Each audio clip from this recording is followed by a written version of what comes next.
EA Sports. It's in the game. Hey! We're recording the podcast! Shut up! Good morning to you, wherever you are, because it is Morning Subway! for February 7th, 2025. My name is Bernie Burns. Sitting right over there, she's not the best backup in the business for nothing. It's Ashley Burns. Say hi to Ashley, everybody. I am the best at what I do, and that's backing it up. You are always the best at what you do. You know, I gotta say, I've been using the Finn Morning Somewhere shout. That's our young son Finn who does that shout. Sometimes the guests do it, sometimes I do it. But I've been using it while I've been here because I just want to hear his voice. Right. I have to say, props to that kid. He really committed to the shout. Yeah, he did a really good job on it. It was interesting too because it wasn't a lot of work to get that. Get him. Usually, kids they kind of do a fake shout.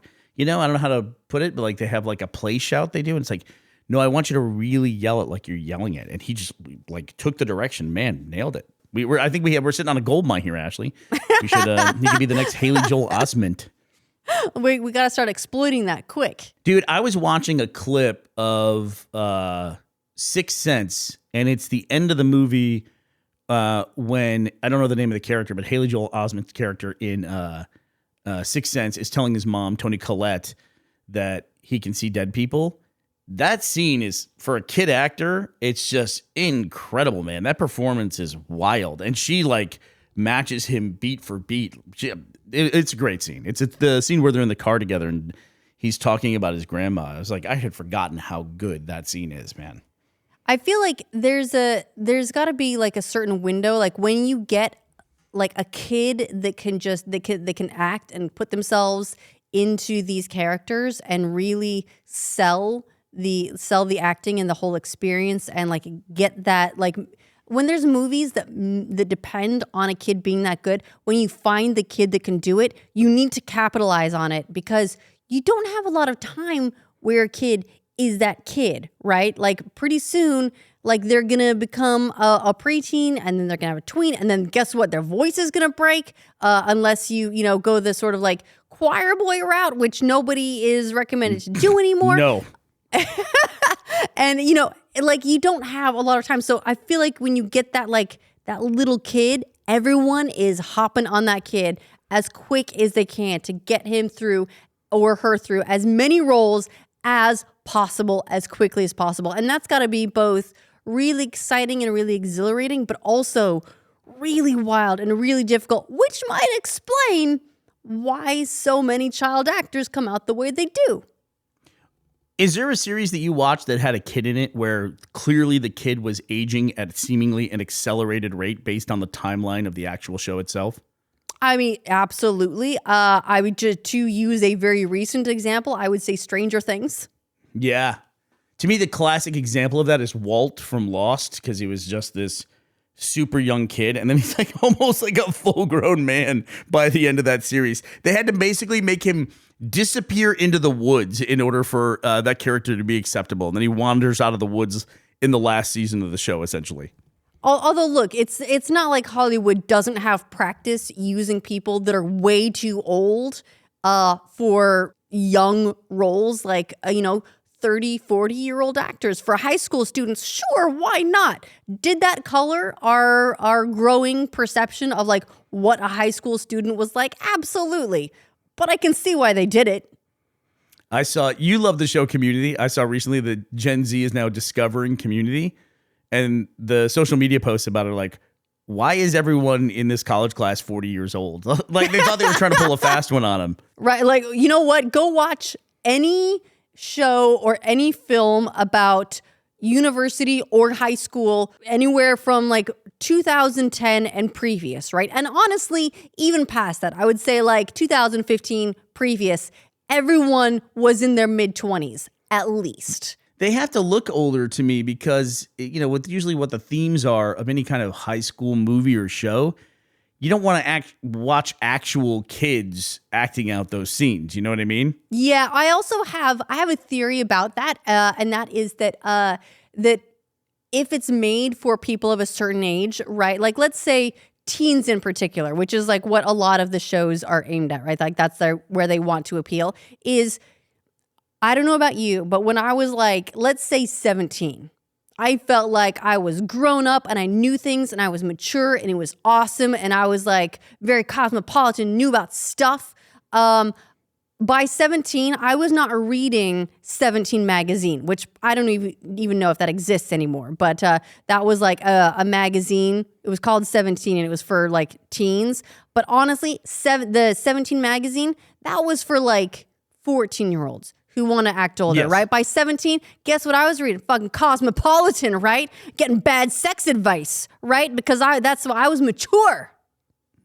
I got a hold of Cosmopolitan when I was like a senior in high school. The girls had it and they'd bring it to school. That was straight up pornography, Ashley. I have like this long running theory that like it was all some sort of like elaborate joke or prank, because some of the advice in that, there's no way anyone was legitimately offering that sort of like sex advice. Like use your teeth. He'll love it. It was the only way they could do market data, is they could just poll the hospital emergency rooms to see who's reading their magazine. Surveys weren't as sophisticated back then. They couldn't put cookies on your browser for a magazine subscription. They had to do it the hard way.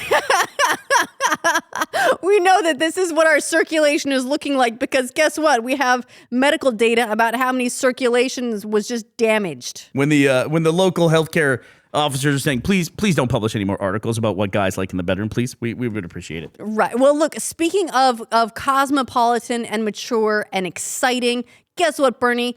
The Super Bowl is this weekend. Are you at all excited about this? Like, does this register at all for you? What, the Super Bowl? Yeah. Yes, but in the way that the Super Bowl has always registered for me, which is there's going to be some highlights and some interesting stuff. There's going to be a halftime show, which hopefully will be exciting, and maybe someone will show us their boobs, but probably not. And then there will be a lot of companies paying way too much for commercials, which I hope will be funny and interesting. Although, to be perfectly honest, I feel like I watch Super Bowl commercials now more for the memory of what Super Bowl commercials used to be back in the heyday than what they actually are now. Well, why do you say that? Because are the ones you've seen lately just not as good? Or the shine is off because you're older? Something has happened to Super Bowl commercial culture. I don't know if it's just that, like, maybe when I was young and innocent, reading 17 magazine as a 14-year-old, convinced that I was, mature and wise, that they all seemed awesome, seeing like, Cindy Crawford buying a Pepsi from an old machine. That was really awesome or whatever. But I don't know. I feel like a lot of the Super Bowl commercials I see now are, I'm like, well, yeah, they clearly spent a lot of money because they got an A-list star who would only do this for oodles of money. But the commercial itself, I don't know. I'm not tickled by it. And there's something else that's happening too, and it's the same trouble that E3 had, where you have the event, and then companies started to figure out, well, what if I start talking about my thing ahead of the event, right? So that I can get more attention on my thing before the event even happens. So now there's a lot of companies putting out their Super Bowl commercials way before the Super Bowl, which then goes and makes the Super Bowl commercials almost less special. You know what? I didn't connect the dots earlier this week, but that's probably why the Fantastic Four and Jurassic Park Rebirth both put out trailers this week. Because they're going to show during the Super Bowl. That makes perfect sense. Yeah. It even kind of didn't make sense to me why Fantastic Four right now, because Captain America is just about to come out. Right. Like, why wouldn't they wait an extra week? Yeah, right. Why not just stick it on Captain America and have one more reason for people to go see that movie, I mean, they've obviously really thought through the release of Captain America 4 by putting it out on Valentine's Day. Well, look, we already figured out what the Red Hulk's ultimate goal is he's just super horny. Yeah, that's why he's red, Ashley. He's the Valentine Hulk. We talked about how with the thing seems to be a really major focus of this Fantastic Four trailer that they've put out. Do you think they went like, oh, the football guys are going to love this guy? Oh yeah, maybe that could that could have influenced it for sure. Because they did seem to focus a little bit more, definitely on the Thing, and then Human Torch is always awesome. I just think. Yeah, but I say he almost seemed like he was barely in it. Yeah, but superhero flying is always cool. I don't know why. I just feel that way. It's like the best superpower. Even though it just kind of gets you around. Watching a superhero fly is like great. So Super Bowl, do you have predictions? No, none. 2025 is aside from recent announcements, 2025 is kind of a shitty year. So I'm going to think that it'll be underwhelming and the Chiefs will win again. But I have nothing to base that on at all. I have not followed the NFL at all this year. I just know that this is a very dramatic thing that the Chiefs are going for another win in the Super Bowl, and almost nobody wants it. I can imagine even Chiefs fans are like, yeah, let's just have a good time out there. I don't really care if we win this one or not. But really quickly, just some information for everyone listening. In case you don't know how to watch the Super Bowl, it's going to be this Sunday, February 9th at 6:30 p.m. Eastern Time. That is 5:30 p.m. Central Time. You can watch it on a national broadcast on Fox. They also have a lot of different ways you can watch it on streaming. Sling TV is apparently running a promotional offer. Fox, this is according to PennLive.com. Fox has made a bold move this Super Bowl season by broadcasting both its primary and Fox broadcasts of the game on Tubi, a Fox-owned free app supported by ads. So you can download Tubi if you want to watch it for free. Good luck. Hopefully it's available in your market wherever you are listening to this. We'll see. Or you can do what I'm going to do, which is just go to a party with a bunch of friends, hang out with my buddies while the Super Bowl is being watched, and then later on I'll go watch all the commercials on YouTube. That's what I'm going to do. Right. Favorite Super Bowl food, go. Cheetos. That's always my go-to for it. Puff Cheetos, specifically Puff. I don't know why. I love them. What about you? Go-to. My go-to, this is going to sound really stupid, but I just want Doritos. So there's always somebody who makes I shouldn't say this because I think you're one of these people, makes like a really extravagant dip. I don't want like 8 I was going to layers of say, dip. I would also really enjoy a nice bean dip. Bean dip's fine, cheese dip's fine, but once you start putting everything in a layer, it's too much. It's too much, Ashley. It's just too much. I'll be honest. I know like 7-layer dips are a big deal, but I couldn't tell you what all 7 of those layers are. I'm going to go with beans. Okay. Sour cream's in there. Yep. Avocado. Okay. We got 3. Cheese. Black olives. Tomatoes, like a pico kind of thing. God, I need one more. Marshmallow. I'm going with marshmallow. Delicious. What are you, in the Midwest? No, yeah, I'm peanut gonna say, butter. maybe, let's see, maybe if you want to get real weird, it could be ground beef. Your ingredients for a traditional 7-layer dip, according to Delish.com, I think I got a lot of these right.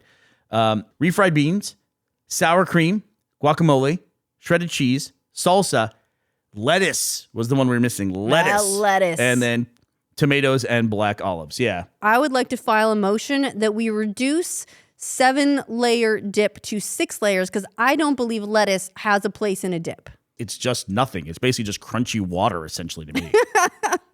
All right, my predictions, I think Taylor Swift is going to score 14 points.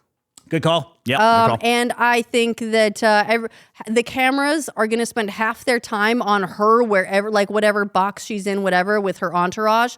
And if I may make a hot take prediction, I don't think Blake Lively is going to be there. Oh my God, Ashley. This goddamn Blake Lively, Justin Baldoni drama is not stopping. So I was thinking about this earlier today, right? When the drama first started between Blake Lively, who's the star of It Ends With Us, and Justin Baldoni, who was the star and the other star and director for It Ends With Us, when they started having their sort of behind-the-scenes drama before the movie came out, I assumed that this was very much part of the marketing, part of the bit. It seems like it's working really well for marketing a lot of these movies. The sort of behind-the-scenes affair rumors worked really well for Sydney Sweeney and Glenn Powell with, was it Anyone But You? And I was like, okay, This is how we market romantic movies now, is with behind-the-scenes drama. There was Don't Worry, Darling was another one that was very heavily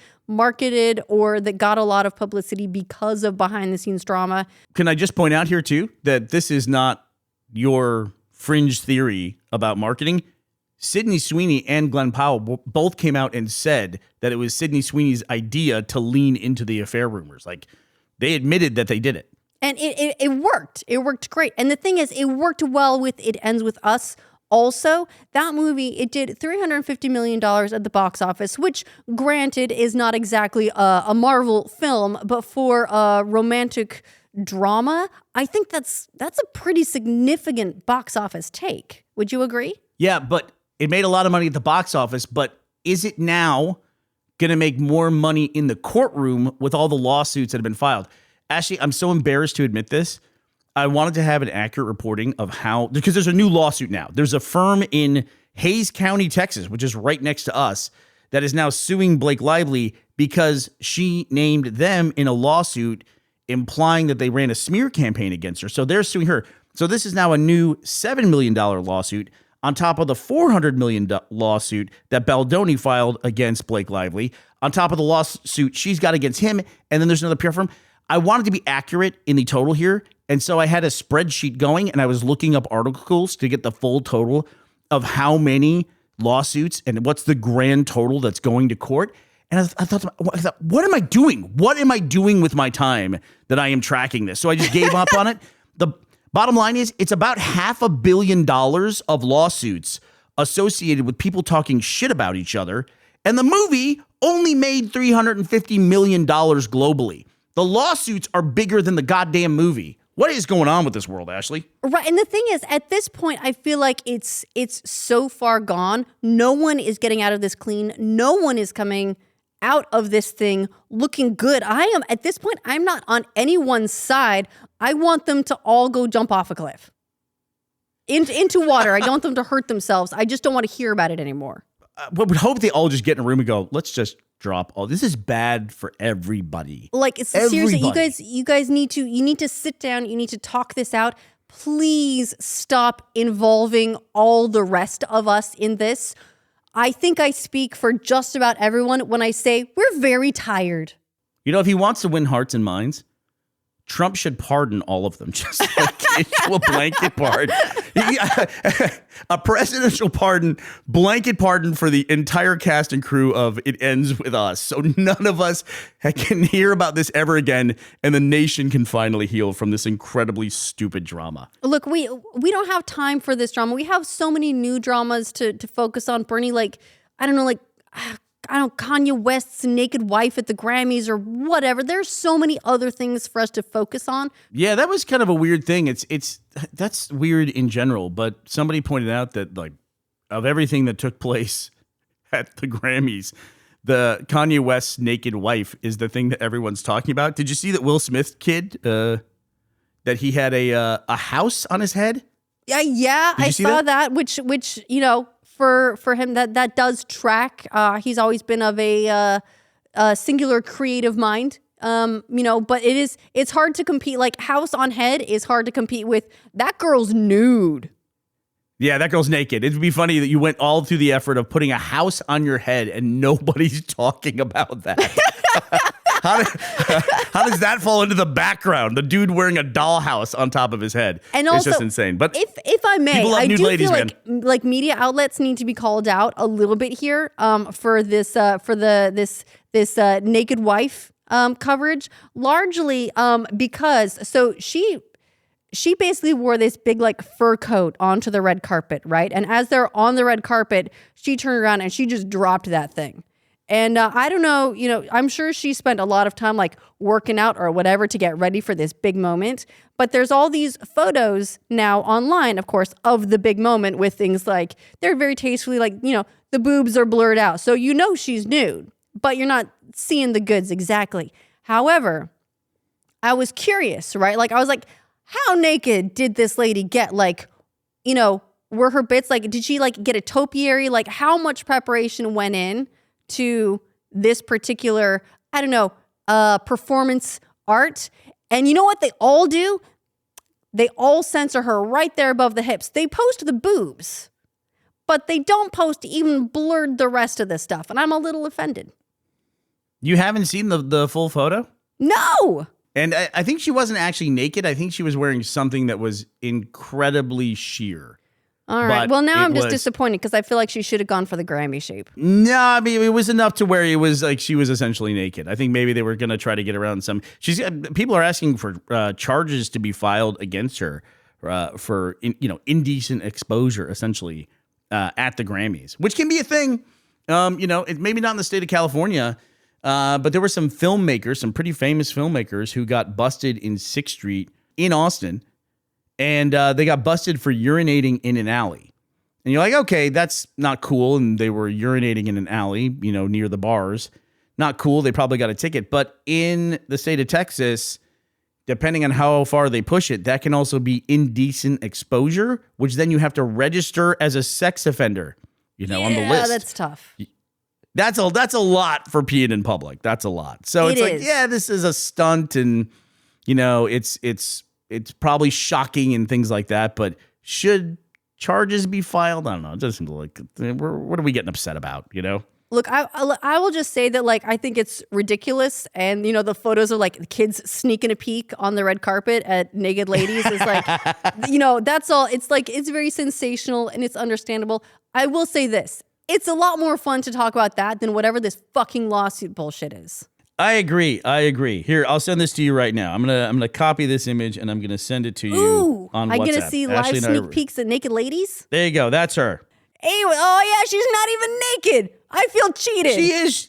I can't tell where that thing begins. It goes up around her shoulders, right? She's got like a little thing. Yeah, it's like she's wearing a completely see-through mini dress. It's so see-through. How would you even know when you had put it on, right? It would be the most confusing garment to put on. I've got a new theory. You know what that is? That is just the world's most elaborate nudie apron. You know how you get the guys with, like, you can get the apron that's got like the super pecs or whatever?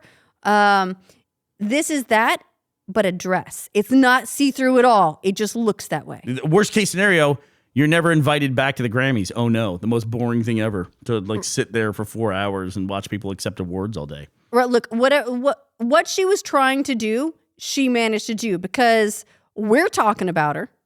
Like, how often do you talk about Kanye West and his wife? Not that often, but we're talking about her right now. Well, we were talking about the the Grammys and live events and football and everything else. So end on this story. Netflix is in the process of trying to raise their prices again in the UK. And the motivation that they're using for this is because they're making a big bet on live sports.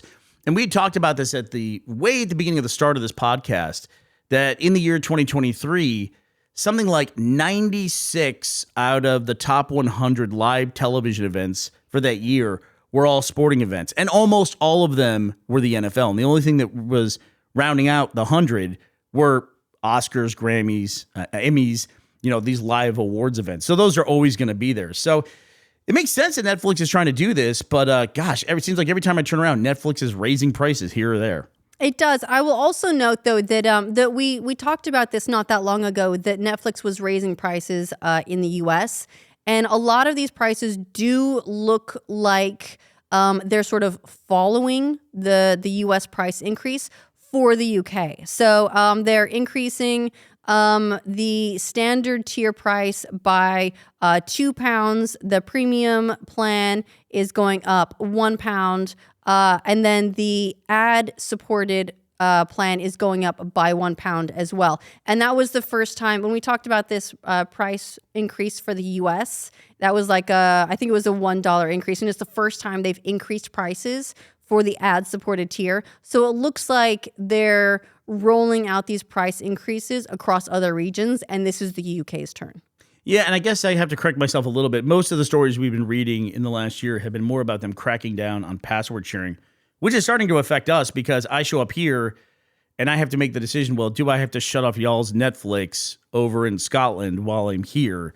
And it's just, it used to be so much easier, it seems weird when you punish your customers. It just seems like a weird way to do it. Yeah, I mean, like, I get it. They've clearly made a lot of money from doing that when they initially announced and started working on the sort of password crackdown. The going theory online was that they're going to lose so much money. People are canceling their accounts because they're not going to stand for that, and so on and so forth. Netflix ended up making a ton of money from new signups, and clearly it worked for them. And so now they're going to continue along that route. All right, I want to say before we go, a really quick thank you to our sponsors today, Kyle Fagan and Nathan O'Toole. Thank you both for sponsoring this episode of our show at patreon.com/morningsomewhere. Thank you both so much. We really appreciate your sponsorship. All right, and we will be recording the AMA for the Rooster Teeth announcement this weekend, so keep your ear to the ground for that one. All right, well, that does it for us today. This incredibly crazy week ending February 7th, 2025. We will be back to talk to you on Monday. We hope you will be here as well. Bye, everybody.